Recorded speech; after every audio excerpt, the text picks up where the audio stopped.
for today's results for Euro 2024. The day is June 26, 2024, and we just wrapped up Group E and Group F. So, yeah, I would say overall, Group F was a little crazy. Group F, we saw a lot of action. Group E, a little more lackluster. Still good games overall. I was watching a lot of Ukraine Belgium for the most part, and both teams were just going up and down the field and trying to make the most of their chances while not conceding or losing. Um, you know, More than anyone, Ukraine needed this win, and since they didn't get a victory, they just ended up being in fourth place. So it cost them the most. Belgium was fine with the tie, and they got that second place spot. Romania taking the first place spot, and then Slovakia just being resilient, hanging on in that game. Very nice penalty shot. Oh wait, no, it was Romania. Romania had a very nice penalty shot. Slovakia just keep getting these goals off headers. So, um, something to be said there, right? Props to them. They made it through the group, scoring one goal in every single game. Hey, if one goal gives you a chance to win, so you know you can't complain. They've been resilient, and they're actually a little fun to watch too. They move the ball pretty well and they defend pretty strong. Obviously until the Ukraine game cost them a bit. Um, so yeah, just good to see these teams come out here on Group E. Glad we got to see Belgium come out. They have some things to prove, and we'll be getting to that when we cover the round of 16 matches. Saw a lot of Doku today. He was just as shifty as always. Um, and I saw that Kevin De Bruyne got the man of the match. But then apparently the fans were booing this Belgium team out. So it's not good to see.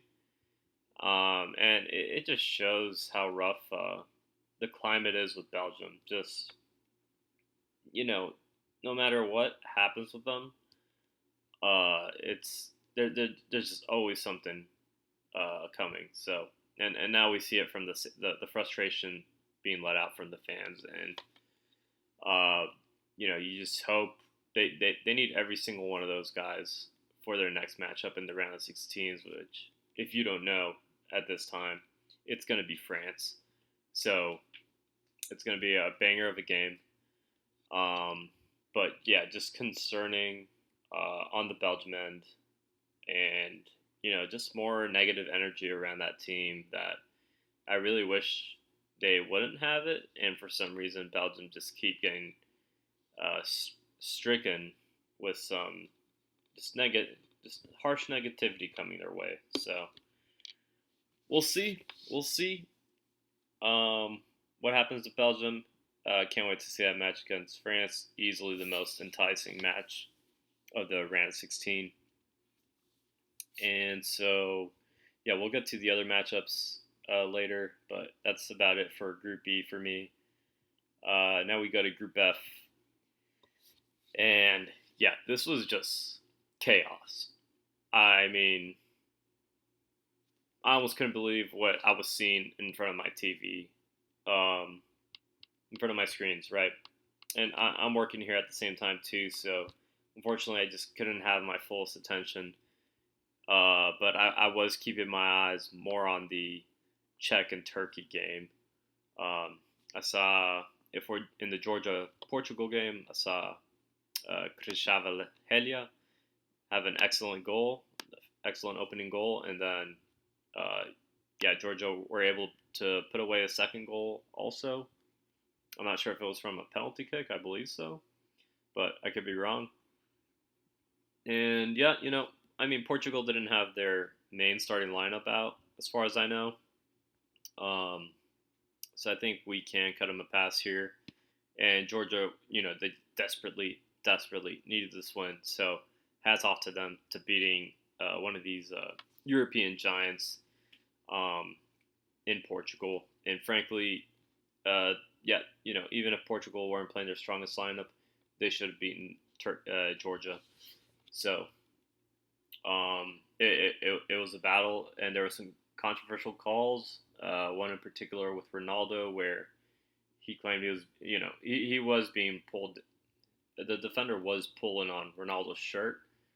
I just don't think and one you shouldn't be able to pull on one shirt, but I don't think there was enough of a tug to justify a penalty.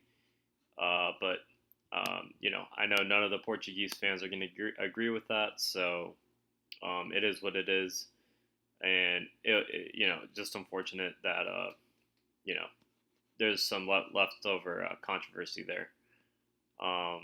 No goals from Ronaldo, so we'll see if he's able to make his mark now when it counts most.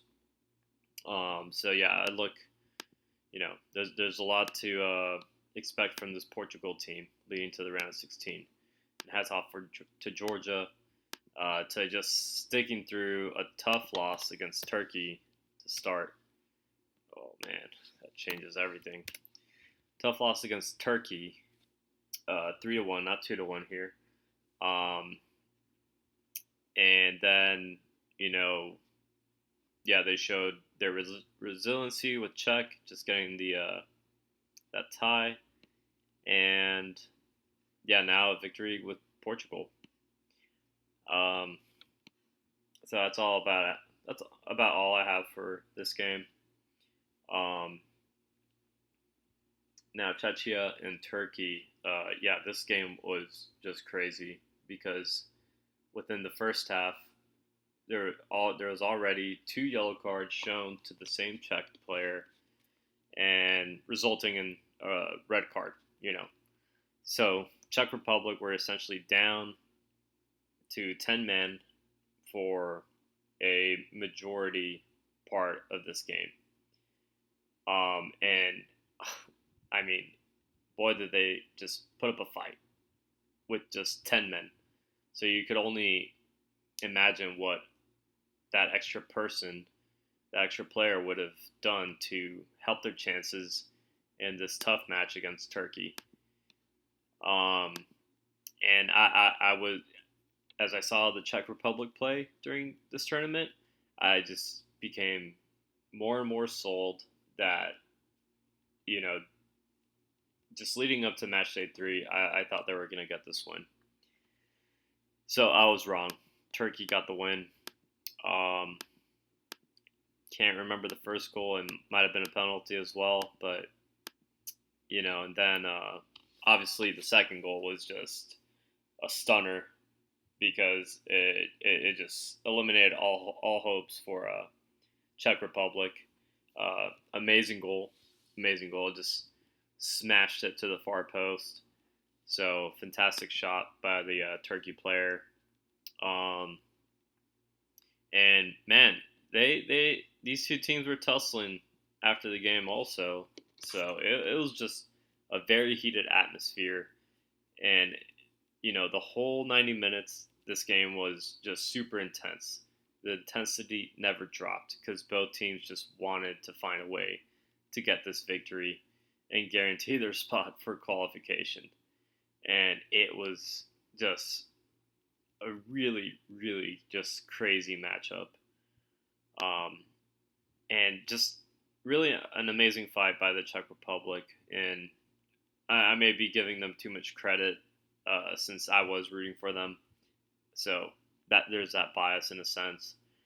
But it's just amazing the way they played and the way they were able to create their chances with just being down 10 men.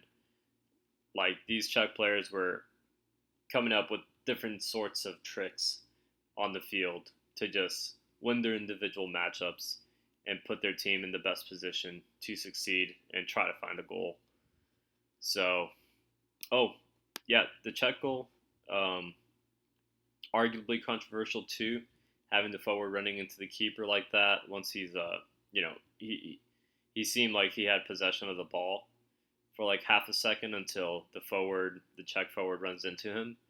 Uh, so that's a bit harsh to just let that play on, which led to the Czech goal.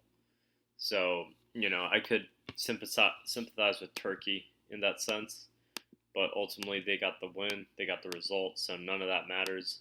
However, they will be missing a key player from their starting lineup in the next match due to, uh, I believe, a double yellow card. So, yeah, just a lot of madness and chaos in Group F. Um, and yeah, that'll wrap it up. We'll talk. We'll just make some round of 16 predictions in the next video. So thanks a bunch, and we'll see y'all next time.